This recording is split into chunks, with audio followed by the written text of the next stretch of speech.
I got the honor of seeing Supergirl yesterday, and if I could use one word to describe it, it'd be disappointing. My disappointment is immeasurable, and my day is ruined. This is my most disappointing movie of the year. And I know a lot of people were saying, like, oh, this movie's going to flop before it came out. And I was in the camp of, oh, this one's going to be different. It'll be good. It'll be like Superman. It wasn't. When the trailers came out, I thought looked good. I thought we were going to get a Guardians of the Galaxy mixed with Superman type beat. And that's not what it was at all. Yeah, it's the most disappointing movie of the year by far for me. I think we're just gonna go in the negatives because I can't even begin to describe anything else. Ruthie, big negative. She was pretty boring, and like they focused a little bit too much. I know she's like like another lead, but I honestly focused on her a little too much. It was so bad. I just like the whole thing. I get the whole thing of her getting revenge for her parents' death, but like she doesn't do anything the whole movie. Like she doesn't help Supergirl at all, like in any way at all. Like she has no fighting skill, and she's constantly getting saved and getting just kidnapped and being useless. She was an annoying character just for that sole purpose. Nothing her actress did was bad. It was just her character as a whole.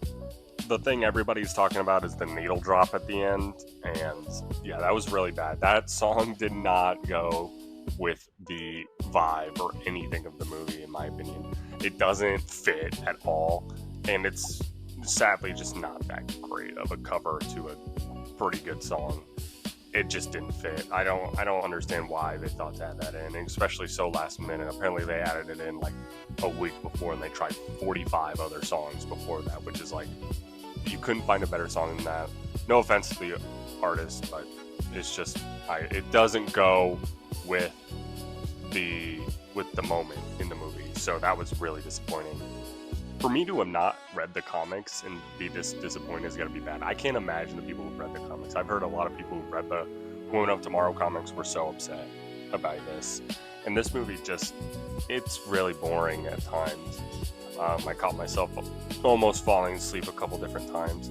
In the beginning, it is just so boring. It is just such like a nothing burger of a plot, really. I mean, there's a plot, but it's just like, it's so basic and bare bones. And it's just like not what I was looking for from this movie at all. I was looking for some fun action and adventure, and there was some fun parts, but it really wasn't all that good, and like some heartfelt moments. None of the moments really felt that heartfelt to me. The scene where she convinces Ruthie not to kill Cream of the Yellow Hill or whatever, it didn't hit at all. I literally didn't care. And then she kills him, which is like, he deserves to die. I liked Krim, that he was just a bad dude.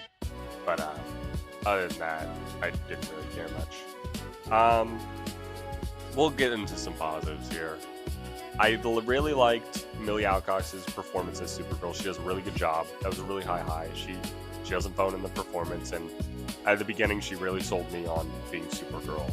The only times I was really, really locked in and engaged with the film is the flashbacks to Krypton and the flashbacks to her conversation with Clark. I love Superman, so obviously I was locked in on that. But watching Krypton and all that, her backstory, I was really locked in. It was really interesting. It was really intriguing, just to see how she's kind of dealing with that and carrying that weight and that burden. It was really good to see, and I really liked it. It just kept me engaged more than anything else. The plot isn't a positive, but it was just like, it was a little better. They added a little bit more to the plot, so I liked that.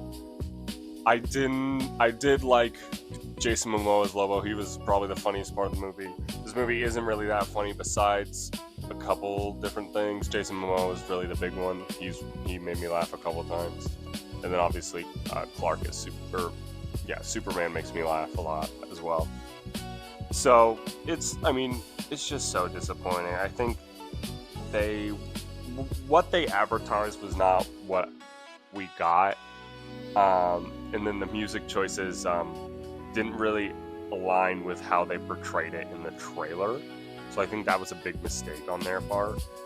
It's just like every other like superhero film that's not, it's mid.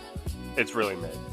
It's just like every other superhero film. It doesn't have much depth to it at all, in my opinion. If I had to give it a score out of 10, I'm giving it a 5 out of 10. I had decent expectations for this film, and if you couldn't meet my expectations, that's really bad. Especially because I usually am pretty positive on everything.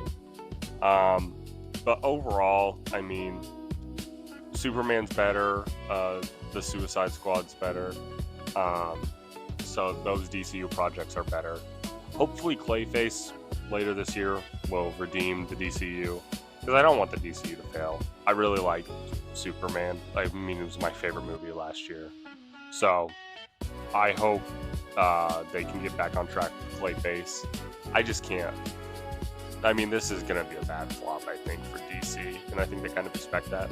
But I do think they have good foundation blocks for Millie Alcox to be Supergirl. I really liked her as Supergirl, so I hope they continue with her as Supergirl, because she does a really good job. So I hope they can continue on with that and like build up the character a little bit more, because the character is really intriguing. She's really cool. But yeah, overall, 5 out of 10. Most disappointing movie of the year, just because of the way it was marketed. And I would like to hear your guys' thoughts down in the comments. Let me know what you thought of the movie, and I will see you guys next time.